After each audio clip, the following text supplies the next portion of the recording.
साथियों नमस्कार। साथियों आज हम इस वीडियो में जानेंगे टाइप्स ऑफ केमिकल रिएक्शन में अगला जो टाइप है उसके बारे में जानेंगे। इससे पहले हम दो टाइप देख लिए थे, संयोजन अभिक्रिया और वियोजन अभिक्रिया। ठीक है, आज हम देखें अगला टाइप है ऊष्माक्षेपी अभिक्रिया। ऊष्माक्षेपी अभिक्रिया क्या होता है इसका देखिए डेफिनेशन क्या था। वैसा अभिक्रिया जिसमें अभिक्रिया होने के बाद क्या हो, ऊष्मा का निर्गत हो, यानी वैसा अभिक्रिया जिसमें ऊष्मा निकले, उस अभिक्रिया को क्या कहते हैं, ऊष्माक्षेपी अभिक्रिया कहते हैं। ठीक है, इसका एग्जाम्पल देखिए, जैसे कैल्शियम क्या है, कैल्शियम ऑक्साइड है, यानी इसका नाम क्या है, व्यवहारिक नाम है बिना बुझा हुआ चूना। तो यहाँ से क्वेश्चन कैसे बनता है, बिना बुझा हुआ चूना का रासायनिक नाम क्या है, तो कैल्शियम ऑक्साइड। ठीक है, तो पहले देखिए कैल्शियम ऑक्साइड को जल से जब हम अभिक्रिया कराते हैं तो कैल्शियम हाइड्रोक्साइड बनता है और क्या बनता है, ऊष्मा निकलता है। इसी अभिक्रिया को क्या कहेंगे हम, ऊष्माक्षेपी अभिक्रिया, यानी जिस अभिक्रिया में ऊष्मा निकले उस अभिक्रिया को ऊष्माक्षेपी अभिक्रिया कहा जाता है। ठीक है, अगला अभिक्रिया है ऊष्माशोषी अभिक्रिया। आपने शोषी यानी सोखना, यानी शोषी इसमें नाम ही में ही है, इसका डेफिनेशन छुपा हुआ है, यानी सोखना, कोई चीज़ को सोख लेना क्या है, शोषी है। तो वैसा अभिक्रिया जिसमें ऊष्मा का क्या हो, शोषण हो, यानी ऊष्मा नहीं निकले, इस ऊष्मा का शोषण हो, वह उस अभिक्रिया को क्या कहते हैं, ऊष्माशोषी अभिक्रिया कहते हैं। तो कैसे लिखेंगे, वैसा अभिक्रिया जिसमें ऊष्मा का शोषण हो, उस अभिक्रिया को ऊष्माशोषी अभिक्रिया कहते हैं। ठीक है, इसका एग्जाम्पल देख लीजिए, कैल्शियम कार्बोनेट, यानी कैल्शियम कार्बोनेट को क्या कहेंगे, ऊष्मा देंगे तो कैल्शियम क्या टूट जाएगा, ऑक्साइड में टूट जाएगा और CO2 रिलीज करेगा। देखिए इसमें कहीं भी ऊष्मा निकला है, ऊष्मा नहीं निकला है, यानी ऊष्मा इसमें नहीं निकला है, तो यानी ऊष्माशोषी अभिक्रिया। देखिए एक NCERT का इंपॉर्टेंट यहाँ पे क्वेश्चन आता है। ठीक है, इंपॉर्टेंट क्वेश्चन है, इसको आप लोग इंपॉर्टेंट मार्क कर लीजिएगा और ध्यान भी दीजिए, क्योंकि NCERT बुक एकदम गवर्नमेंट बुक है और इसमें क्या होता है, D2 क्वेश्चन पूछ देता है एग्जाम में। ठीक है, देखिए क्वेश्चन क्या है, इस क्वेश्चन को हम कल इसको बताए भी थे। ठीक है, लेकिन उसको आज भी बता दे रहे हैं क्योंकि इसमें NCERT का क्वेश्चन है, इसलिए किसी पदार्थ X के विलयन का उपयोग सफेदी करने के लिए होता है। यानी कोई पदार्थ है जिसका नाम नहीं दिया है लेकिन X है, उसका नाम X रखा गया है, जिसका उपयोग क्या किया जाता है, सफेदी करने के लिए। सफेदी करने का मतलब क्या है कि आप सफेद यानी दीवार को सफेदी कीजिएगा, तो वही के लिए होता है। पहला क्वेश्चन है, पदार्थ X का नाम लिखें, यानी उस पदार्थ का नाम लिखें, वो कौन सा पदार्थ है जिसका सफेदी करने के लिए यूज होता है। दूसरा, पदार्थ X क्रिया जल के साथ लिखिए, यानी जल के साथ अभिक्रिया करेगा तो क्या हो बनेगा, ये भी लिखना है। तो एक क्वेश्चन को देखिए, तो उस अभिक्रिया का क्या नाम है, यानी उस कैल्शियम ऑक्साइड यानी क्या है, उसका नाम है कैल्शियम ऑक्साइड। तो नाम आप पता चल गया, कैल्शियम ऑक्साइड का ही क्या किया जाता है, यूज किया जाता है, किस में, चूना सफेदी करने में। ठीक है, आप लोग नॉर्मली गांव में चूना बोलते हैं। दूसरा है इसका क्या, पदार्थ X के जल के साथ क्रिया करेगा तो क्या होगा, तो देखिए कैल्शियम ऑक्साइड है, कैल्शियम ऑक्साइड को जल से क्रिया कराते हैं, जल से जब क्रिया करेगा ना तो कैल्शियम हाइड्रोक्साइड बनाएगा और ऊष्मा रिलीज करेगा।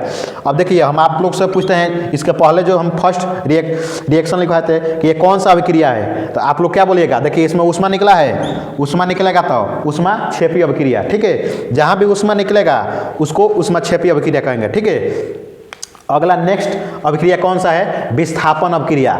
आप लोग नॉर्मली देखते होंगे कि नॉर्मली क्लास में देखते होंगे कि जैसे क्या होता है कि अगर कोई लड़का है पहले से आकर बेंच पर बैठा है तो दूसरा लड़का मतलब आता है और उसको हटाकर कहता है नहीं इस बेंच पर हम बैठेंगे, यानी कि क्या करता है, वो ज़्यादा ताकतवर हो रहता है, उसको हटा देता है दूसरे लड़का को, खुद बैठ जाता है। तो ये क्या है, उसको क्या करना, विस्थापित करना। वैसे अभिक्रिया में भी होता है, यानी जो ज़्यादा क्रियाशील धातु रहते हैं ना, क्रियाशील तत्व रहते हैं, वो अलग, यानी कम क्रियाशील तत्व क्या करते हैं, हटा देते हैं अपने जगह से और खुद का स्थान में, यानी उनका स्थान ग्रहण कर लेते हैं, उसी को विस्थापन अभिक्रिया कहेंगे। तो इसका डेफिनेशन कैसे लिखेंगे, वैसा अभिक्रिया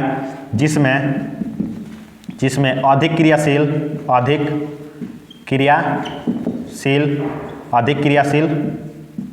तत्व कम क्रियाशील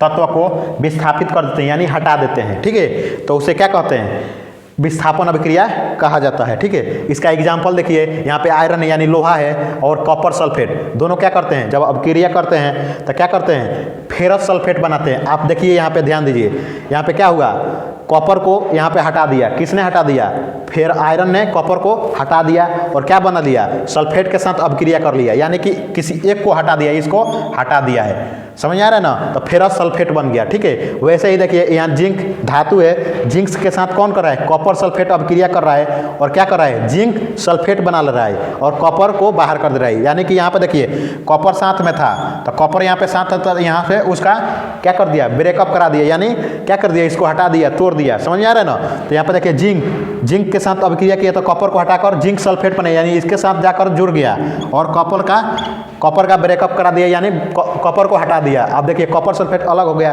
तो यानी क्या होगा कि इसको विस्थापित कर दिया। अब जिस लड़के को या स्टूडेंट को अपना नोट्स बनाना है तो यहाँ से एक बार मैं रिवीजन करा रहा हूँ, अच्छे से उसको आप कॉपी में वैसे ही लिख लीजिएगा D2। ठीक है, अब देखिए पहला हमने देखा ऊष्माक्षेपी अभिक्रिया, यानी ऊष्माक्षेपी अभिक्रिया क्या होता है, ऐसा पूछता है। वैसा अभिक्रिया जिसमें ऊष्मा निकले उसे ऊष्माक्षेपी अभिक्रिया कहा जाता है। एग्जाम्पल में आप लिख सकते हैं, बिना बुझा हुआ चीज, यानी कैल्शियम ऑक्साइड जल के साथ अभिक्रिया करता है तो कैल्शियम हाइड्रोक्साइड बनाता है और ऊष्मा को निर्गत करता है यानी निकालता है। ठीक है, ऊष्माशोषी अभिक्रिया क्या होता है, वैसा अभिक्रिया जिसमें ऊष्मा का शोषण हो, यानी ऊष्मा नहीं निकले, उस अभिक्रिया को क्या कहते हैं, ऊष्माशोषी अभिक्रिया कहते हैं। ठीक है, आप एग्जाम्पल में लिख सकते हैं, कैल्शियम कार्बोनेट को जब जल ऊष्मा देंगे तो कैल्शियम ऑक्साइड में टूट जाएगा और CO2 को बाहर करेगा। ठीक है, एक यहाँ पे इंपॉर्टेंट क्वेश्चन NCERT का आता है, इसलिए इसको यहाँ पे मैं डाल दिया हूँ। किसी पदार्थ X का विलयन का उपयोग सफेदी करने के लिए होता है। ठीक है, उसका क्या कीजिए, नाम लिखिए। दूसरा पदार्थ एक क्रिया X क्रिया जल के साथ करता है, उसको भी लिखना है। तो उस पदार्थ का क्या नाम होगा, कैल्शियम ऑक्साइड। इसका कैल्शियम सूत्र है कैल्शियम ऑक्साइड। ठीक है, CaO यानी कैल्शियम, इसका सूत्र हो गया, इसका नाम हो गया कैल्शियम ऑक्साइड, रासायनिक नाम। ठीक है, और देखिए यहाँ पे दूसरा है जल के साथ अभिक्रिया करता है। जब कैल्शियम ऑक्साइड जल के साथ अभिक्रिया करेगा तो कैल्शियम हाइड्रोक्साइड बनाएगा और जल क्या होगा,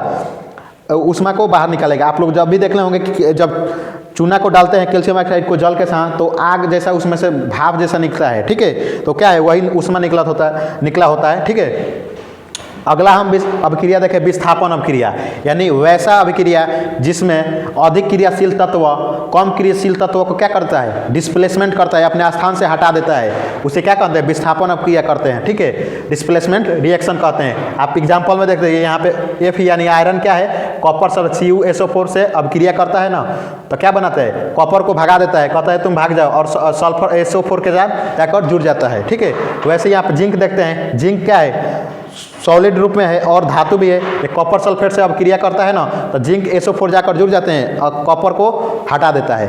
तो आज के लिए इतना ही। अगर वीडियो अच्छा लगा है तो लाइक, सब्सक्राइब एंड शेयर करें। धन्यवाद।